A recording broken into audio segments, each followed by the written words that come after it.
بسم اللہ الرحمن الرحیم۔ السلام علیکم۔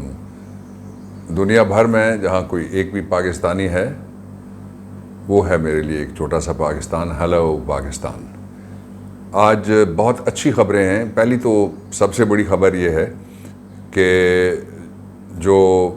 گوادر ہے وہاں پہ ایئرپورٹ بننا شروع ہو گیا ہے۔ بڑا لمبا عرصہ لوگوں نے، کچھ مہربان اڑوس پڑوس والے تھے اور کچھ مہربان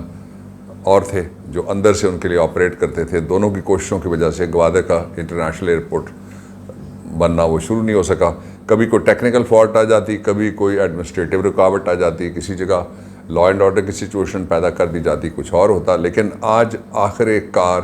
میں آپ کو اس حوالے سے 4 بڑی خبریں جو سننے کے لیے لوگوں کے کان تھک گئے تھے اور سن کے کہ یہ شروع ہو جائیں گی وہ پک گئے۔ اللہ تعالیٰ نے یہ عمران خان کو صلاحیت دی اور پاکستان کے اداروں کو یہ اعزاز دیا کہ اب آج جب میں آپ سے بات کر رہا ہوں تو اس ایئرپورٹ کی نمبر 1 مزدور پہنچ گئے ہیں وہاں پہ، دوسرا یہ کہ مشینری وہاں پہ سائٹ پہ پہنچا دی گئی ہے، اور تیسرا یہ ہے کہ کام وہاں پہ شروع ہو گیا ہے۔ یہ لیبر، مشینری اور جو ورک ہے وہ سٹارٹ ہو گیا، اور ترقی کا ایک نیا کوریڈور کھلے گا۔ جو سارا زور لگ رہا تھا وہ یہ تھا کہ کسی طریقے سے چابہار اور جو ڈیپ سی کی مختلف اس پاکستان کے اس حصے میں جو سمندر ہیں ان کے اوپر جو پہلے سے چلتی ہوئی بندرگاہیں ہیں ان کے مقابلے میں ڈیپسٹ سی کی یہ بندرگاہ کسی طریقے سے نہ چل سکے۔ اللہ تعالیٰ کی مہربانی ہے، لاکھ لاکھ شکر۔ اور یہ جو کام ہو رہا ہے اس میں آخری بات میں آپ کو یہ بتانا چاہتا ہوں کہ یہ انشاءاللہ اب رکنے والا نہیں ہے، اور بہت جلد لوگ آئیں گے، اور ایک ترقی کا یہ والی جو جگہ یہ دیکھنے والی بھی ہے، اس لیے کہ بہت بڑا ایک ٹریئر ہمارا سیاحت کا بلوچستان کے اندر ہے جس کو جان بوجھ کے پسماندہ رکھا گیا تھا۔ اور اگر آپ اپنا جو ہمارا مشرقی پڑوسی ہے اس کے لیڈروں کی، سابق فوجیوں کی باتیں سنیں تو آپ کو بتاتے ہیں کہ کتنے پیسے ایک آدمی یوں کہتا ہے سارے فلانے کا نمبر یہ میرے پاس ہے، کس طرح سے لوگ کرائے کے گوریلے کی حیثیت سے وہاں سے بیٹھ کے دعوے کرتے ہیں کہ جی ہم نے یہ کر لیا اور وہ کر لیا ہے بھارت کے اندر سے۔ لیکن وہ آج باب اللہ کی مہربانی سے بند ہو گئے۔ ایک اور باب وہ جو بند ہوا ہے وہ بھی میں آپ کو بتاتا ہوں، پھر میں آگے بڑھتا ہوں۔ میں نے آپ سے کہا ہوا ہے کہ آج میں ایک تحقیق ہے اس کے کچھ حصے جن کا تعلق آپ کے اور میرے ملک کے نوجوانوں کے اور ہم سب کے آنے والے 2 سالوں کے ساتھ ہے، وہ میں آپ سے شیئر کروں گا۔ لیکن اس سے پہلے یہ کہ جو ہم نے یادیں پکڑا ہوا ہے اس کے حوالے سے اس کا جو وکیل ہے اس نے سیلوے اس نے ایک جگہ کھڑے ہو کے بڑکیں ماری ہیں کہ ہم دوبارہ جا رہے ہیں جو عالمی عدالت انصاف ہے اس میں، اور اس کی وجہ جو بتائی اس کا جواب دیا ہے ہم نے، اور ہم نے کہا ہے کہ ہم نے اس تک کونسلر کی جو رسائی ہے وہ اس عدالت کے فیصلے کی روشنی میں ہم نے وہ دی ہوئی ہے، اور باقی وہ سارا کچھ جس کے بارے میں پچھلی آپ کو یاد ہے نواز گورنمنٹ نام نہیں لیتے تھے، آپ سارے میرے سمیت کہہ کے تھک گئے، انہوں نے نام نہیں لیا، گھر چلے گئے، نام نہیں لیا، گھر سے انگلینڈ پھر واپس چلے گئے، اور وہاں ان کے لوگوں سے ہی ملتے ہیں جن کی تصویریں بھی آ چکی ہیں اور ویڈیوز بھی آ چکی ہیں سامنے۔ اب میں ایک اور اچھی خبر سنا کے پھر میں آپ کے سامنے 2 چیزیں رکھنے لگا ہوں۔ وہ اچھی خبر یہ ہے کہ پاک کویت انویسٹمنٹ کمپنی ہے، پرائم منسٹر کے پاس گئے تھے اور انہوں نے ایک اچھے جسٹر کے طور پہ پاکستان کو کووڈ-19 کے فنڈ میں 1 کروڑ روپے کا عطیہ دیا ہے۔ Thank you Kuwait. اب آئیے کووڈ ریلیٹڈ اس تحقیق میں سے میں آپ کو بڑے حصے آپ کے سامنے رکھنا چاہتا ہوں۔ پہلی بات یہ ہے کہ جو ماہرین ہیں ان کا تقریباً اس بات پہ کنسنسس ہے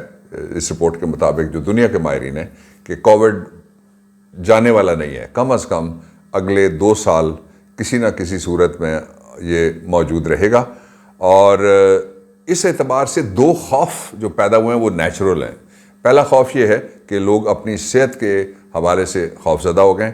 اور دوسرا یہ ہے کہ لوگ اس بات سے خوف زدہ ہو گئے کہ مالی حالات کو کس طرح سے دوبارہ وہ جو پٹڑی ہے اس کے اوپر ڈالا جائے گا۔ میں اچھی خبر سے یہ جو پہلا پوائنٹ ہے اس کے ساتھ شروع کرتا ہوں کہ آج جرمنی میں انہوں نے آج اپنے پارک اور ریسٹورنٹس کھول دیے ہیں، اور اس کے نتیجے میں 1 یعنی وہ 0 پہ مائنس پہ ان کی جو ترقی تھی جانے کے بعد آج 1 پوائنٹ کا یعنی اضافہ انہوں نے کر لیا ایک 24 آورس کے اندر اندر۔ دوسرا خوف، یہ 2 خوف ایک طرح سے جائز ہیں، درست ہیں، اور ان کا ہمیں کوئی نہ کوئی وے فارورڈ تیار کرنا چاہیے، اور وے فارورڈ پہ بھی میں بات کروں گا۔ دوسرا اب جو پریکٹیکل ایشوز آ رہے ہیں وہ یہ ہے کہ ایک تو کیش اور پیسہ وہ پہلے سے تعداد میں بہت کم ہو جائے گا، اور اس کے لیے وے فارورڈ یہ ہے کہ ہم بچت کرنے کی عادت ڈالیں۔ اور بچت کرنے کا طریقہ یہ ہے کہ جن چیزوں کی ہمیں ضرورت نہیں ہے، ہمارے پاس پرانی پڑی ہوئی ہے، مثلاً کوئی شرٹ پہننی ہے، اس سیزن کی شرٹ اگر ہے وہ نکال لیں، کوئی اور کپڑے جو ہمارے پاس ہیں، شلوار قمیض جو پہنے جا سکتے ہیں، کسی کو مرمت کیا جا سکے، نبی پاک صلی اللہ علیہ وآلہ وسلم کی سنت شریف ہے، تو ہم پرانے کپڑے استعمال کریں، اور یہ جو دکھاوا ہے اور یہ جو نمائش ہے اس میں نہ پڑیں۔ اور پھر گاڑی اگر آپ کی چل رہی ہے اس کو ٹھیک کرا لیں، جہاں سے ڈھیلی ہے پرزہ ڈلوا لیں، اور وہ ریس، میڈ ریس جس کو کہتے ہیں امیر بننے کی یا امیری کے اظہار کی یا وسائل کی، اس میں نہ پڑیں۔ تیسرا یہ ہے کہ جو وہ سارے ادارے، میں اشارتاً کہہ رہا ہوں، سارے ادارے جہاں پہ کریش ہونے کی وجہ سے نقصان زیادہ ہو سکتا ہے یا بینکرپسی ہو سکتی ہے، دونوں میں نے آپ کو بتا دیے، وہاں پہ ضرورت نہیں ہے کوئی وہ ایک طرح کا جوا ہو جائے گا، اس لیے کہ پیسے جو گھر میں ہیں محفوظ، a bird in the hand is better than 10 on the bushes. یہ دوسری بات ہو گئی۔ اب تیسری بات اس حوالے سے یہ ہے کہ نوکریاں بہت کم ہو گئی ہیں، اور جو چلی گئی ہیں ان میں سے کتنی واپس آتے ہیں یہ دیکھنے والی۔ خاص طور پہ 3 انڈسٹریز ہیں جو اس سے بڑی متاثر ہوئی ہیں، اور ان کی نوکریاں مثلاً ایک تو یہ ہے کہ جو ٹورزم گائیڈز کی نوکریاں تھیں ساری دنیا میں ہیں، ہمارے یہاں بھی جو ہمارا نارتھ ہے وہ سارا ٹورزم گائیڈز کا ایک بہت بڑی انڈسٹری، ہماری سب سے بڑی جو تھی وہ وہاں ہے۔ اور پھر جو ڈے ٹورزم ہے اس کی سب سے بڑی، جس طرح کراچی کا ہاکس بھی ہو گیا اور کراچی کی دوسری جگہیں وہاں پہ بھی ہے، لاہور میں بھی یہ انڈسٹری ہے، اور تھوڑا بہت یہ جو اس کے علاوہ جہاں پہ زیادہ ہے وہ مالم جبہ وغیرہ سوات کی جو ہماری دیکھنے والی جگہیں ہیں اور سائٹس ہیں۔ اور پھر جو ایک گیسٹ کرٹسی، مہمان نوازی کی صنعت تھی، اسے نقصان پہنچے گا۔ اور تیسرا جو ڈیلی ویجز میں سے ویٹرز وغیرہ تھے وہ ان کے جابس چلے گئے۔ بہت سارے لوگ ہیں ایسے جو اب چونکہ آن لائن جا رہے ہیں کہ کھانا کھانا ہے، تو ایک بہت ممتاز سب سے بڑی گلوکارہ تھیں، ان کی جو بہو ہیں انہوں نے لاہور میں یہ شروع کیا ہوا بزنس، کوئی تانا اس میں نہیں ہے، اور ہر سیکٹر میں اب اسلام آباد میں بھی شروع ہو گیا ہے کہ مختلف خواتین جو ہیں وہ کھانا پکاتی ہیں اور کھانا پکا کے وہ تقسیم کرتی ہیں۔ پھر ایک میں خاص طور پہ جو اسٹوڈنٹس ہیں اس وقت جو فیصلہ نہیں کر سکے، یا ان کے پیرنٹس ہیں یہ فیصلہ نہیں کر سکے کہ ان کے بچے نے کدھر جانا ہے، میڈیکل پڑھنی ہے یا نہیں پڑھنی، تو یہ آپ یاد رکھیے گا کہ جو یہ ٹریول انفلوئنسرز تھے ان کا دور ختم ہو گیا، یہ بڑے بڑے جو برانڈز ہیں وہ بھی آن لائن چلے گئے، کوئی آرڈر ہی نہیں ہے، دیکھنے والا کوئی نہیں ہے، شو رومز بند ہو رہے ہیں ساری دنیا میں، اور لازمی نہیں ہے کہ یہ سارا کچھ بہت جلدی واپس آئے۔ ایک چیز جس کا بہت زبردست قسم کی ڈیمانڈ ہے، مجھے ایک ایمبیسڈر ملنے آئے تھے، انہوں نے بتایا، باقی لوگ بھی بتا رہے ہیں اور اس اسٹڈی میں بھی موجود ہے، وہ ہے ڈاکٹرز اور نرسز اور پیرامیڈکس۔ اس طرف جو پڑھ لکھے لڑکیاں لڑکے ہیں جو فیصلہ کرنا چاہتے ہیں ان کے لیے یہ وقت ہے کہ اس کی زیادہ ضرورت آنے والے ٹائم میں پڑنے والی ہے۔ اور مغربی ملکوں میں، بہت سارے ملکوں میں ڈائریکٹ اگر کوئی ڈاکٹر ہے یا کوئی نرس ہے اور ٹیکنیشین ہے، پیرامیڈک ہے، اور اس کے لیے سیدھی وہ آپ کو دیتے ہیں ریزیڈنٹ پرمٹ، یا آپ کو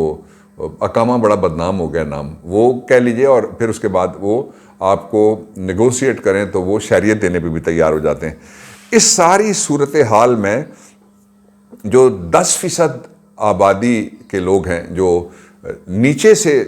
جو آخری سٹیٹا ہے انکم کے اعتبار سے اس میں آتے ہیں، ان کے لیے بہت مشکل ٹائم آئے گا۔ ایک سوال جو بہت پوچھا جا رہا ہے کہ لاک ڈاؤن کا کیا بنے گا؟ ہمیں صبر کرنے کی بھی ایک دوسرے کو تلقین کرنی چاہیے اور خود کوشش کرنی چاہیے، اور وہ اس لیے کہ جس دن یہ لاک ڈاؤن ختم ہوگا تو ایک لاک ڈاؤن شروع ہو رہا ہے جس کو کہتے ہیں سمارٹ لاک ڈاؤن، وہ اچھا نہیں ہوگا، سمارٹ بھی اچھا لاک ڈاؤن نہیں ہوگا، اس لیے کہ وہ 2 سال کے لیے ہوگا۔ اس میں بڑے اجتماعات نہیں ہو سکیں گے، گروپ ٹورز نہیں ہو سکیں گے، میلے ٹھیلے نہیں ہو سکیں گے، بھرے ہوئے دفتر نہیں ہوں گے، بھرے ہوئے جہاز اڑان نہیں بھر سکیں گے، اور پیسہ جو جس کو کہتے ہیں ہاٹ کیش وہ زیادہ مارکیٹ میں نہیں ہے۔ یہ وقت ہے ہمیں اپنی سوچ کے بدلنے کا۔ دو جو میں نے کہا کہ ان پہ میں بات ختم کرنا چاہتا ہوں، ان میں سے پہلا ہے جس کے بارے میں اللہ تعالیٰ کا وعدہ ہے، ان اللہ مع الصابرین، کہ اللہ تعالیٰ بے شک صبر کرنے والوں کی ساتھ کھڑے ہیں، ان کی پشت پہ کھڑے ہیں، اور اللہ تعالیٰ کا جس کو حمایت اور تائید مل جائے اس سے زیادہ خوش وقت کوئی نہیں ہو سکتا۔ اس لیے صبر کے ساتھ ہمیں پلاننگ کر کے جو پیسے ہیں ان کو بچا کے رکھیے، جو وسائل ہیں خرچ کرنے کے لیے اس پہ ہاتھ آپ کھینچ لیجئے۔ میں آخری بات اور دوسری بات اور سب سے امپورٹنٹ بات یہ کہنا چاہتا ہوں، لیکن ساتھ یہ فرض بھی ہے ہمارا کہ ادھر ادھر دیکھیں۔ ابھی سے رمضان کے مہینے میں، عید سے پہلے بہت ضروری ہوتا ہے کہ اگر وہ لوگ ہیں جن کے حالات ہمارے حالات سے بھی برے ہیں، گئے گزرے ہیں، یا ان کی مشکلات یا اخراجات ہم سے زیادہ ہیں، تو پھر ہمارا فرض ہے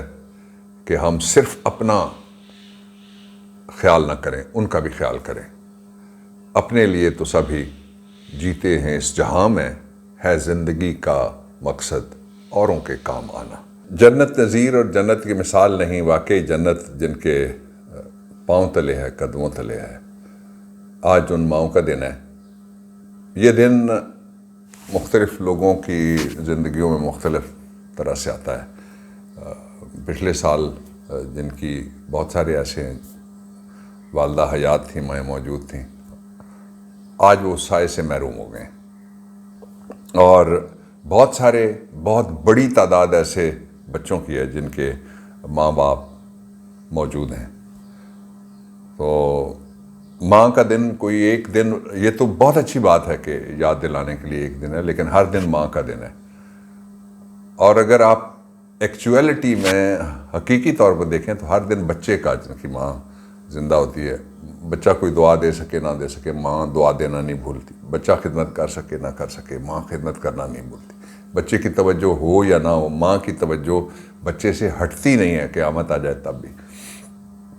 ان حالات میں یہ بڑا مشکل سا مجھے پتہ نہیں کیوں آج موضوع لگ رہا ہے۔ جو ہیں ان کی قدر کریں، ان کی خدمت کریں، ابھی اٹھیں، ان تک پہنچیں، ابھی ان کو کال کریں، ابھی ان کے پاؤں چھوئیں، ہاتھ چھوئیں، چومیں، اور